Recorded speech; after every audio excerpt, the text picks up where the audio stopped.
చిత్తూరు నగరాన్ని పరిశుభ్రంగా ఆరోగ్యకరంగా తీర్చిదిద్దేందుకు నగరపాలక సంస్థ పారిశుద్ధ్య చర్యలను మరింత ముమ్మరం చేసింది. ఇందులో భాగంగా నగరపాలక సంస్థ health officer doctor Anil Nayak శుక్రవారం నగరంలోని పలు ప్రాంతాల్లో ఆకస్మికంగా పర్యటించి పారిశుద్ధ్య పనులను క్షుణ్ణంగా పరిశీలించారు.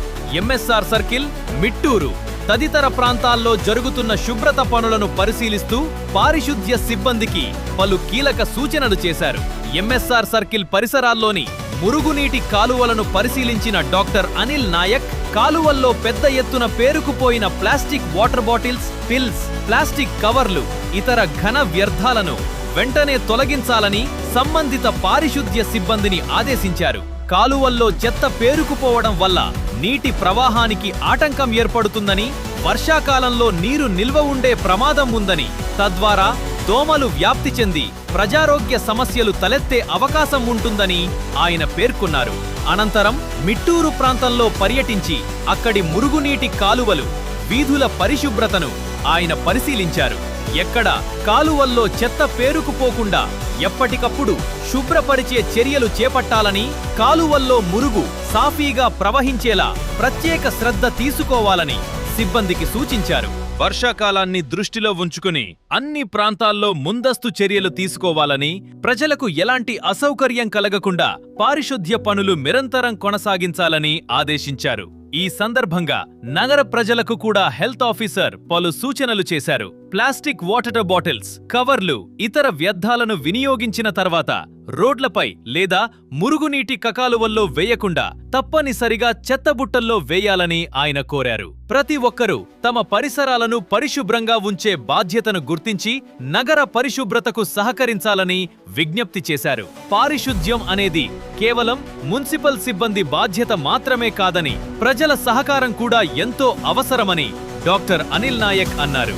నగరాన్ని పరిశుభ్రంగా ఉంచడం ద్వారా డెంగ్యూ, మలేరియా వంటి సీజనల్ వ్యాధులను నివారించవచ్చని ఆయన తెలిపారు. ఎక్కడైనా చెత్త పేరుకుపోవడం, కాలువలు మూసుకుపోవడం వంటి సమస్యలు కనిపిస్తే వెంటనే నగరపాలక సంస్థ దృష్టికి తీసుకురావాలని సూచించారు. నగరాన్ని స్వచ్ఛంగా, ఆరోగ్యవంతంగా తీర్చిదిద్దేందుకు నగరపాలక సంస్థ నిరంతరం పారిశుద్ధ్య చర్యలు చేపడుతోందని, ప్రజలు కూడా బాధ్యతాయుతంగా వ్యవహరించి పరిశుభ్రత కార్యక్రమాల్లో భాగస్వాములు కావాలని డాక్టర్ అనిల్ నాయక్ పిలుపునిచ్చారు. Good morning all. I'm doctor Anil. నేను కొత్తగానే అనకూడదు, ఇది థర్డ్ టైము మున్సిపల్ హెల్త్ ఆఫీసర్గా వచ్చాను. ఇక్కడ మన కలెక్టర్ గారి ఆదేశాల మేరకు, కమిషనర్ గారి ఆదేశాల మేరకు మనకి ఇక్కడ క్షేత్రస్థాయిలో టోటల్గా శానిటేషన్ గ్యాప్స్ ఎక్కడెక్కడ ఉన్నాయి అని చూస్తూ మనకు ఉన్న శానిటైజేషన్ గ్యాప్స్ని ఫిల్ చేయడానికి మేము ఏ లెక్కగా యాక్షన్ తీసుకోవాలో ప్లాన్ చేస్తూ అన్ని క్లీన్గా చేస్తుందని చెప్తున్నాము. మన ఎమ్మెల్యే గారి సహకారంతో మనకు ఇక్కడ ఉన్న డ్రైనేజ్లు ఆల్రెడీ రోడ్ వైడింగ్లు ఇవన్నీ జరుగుతున్నాయి. వాళ్ళ ఆదేశాల మేరకు మనం ఎక్కడను శానిటేషన్ అనేది, ఎక్కడ నెగిటివ్ స్పాట్స్, ఎక్కడను బ్లాక్ స్పాట్స్ ఉండకుండా టెస్ట్ స్థాయిలో టోటల్ కార్పొరేషన్ మొత్తంలోనూ మేము వర్కౌట్ చేస్తున్నాము. సో దట్ ఎక్కడ మీకు కంప్లైంట్స్ ఉన్నా మమ్మల్ని ఫాలోఅప్ చేయండి. అండ్ ఎక్కడ ప్రాబ్లమ్స్ ఉన్నాయి, ఈ మస్కిటోస్ కానీ, వాటర్ లాగింగ్ కానీ ఇట్లాంటివి ఉన్నా కూడా దయచేసి మమ్మల్ని అప్రోచ్ అవ్వండి. ఇది మీ కోఆపరేషన్ కూడా మాకు చాలా అవసరం ఉంది ప్రజలది. సో దయచేసి కోఆపరేట్ చేయండి. మీరు కూడా మనకు డిస్పోజల్లోనూ, చెత్త మనకు సెగ్రిగేషన్లోనూ కాస్త కోఆపరేట్ చేయండి.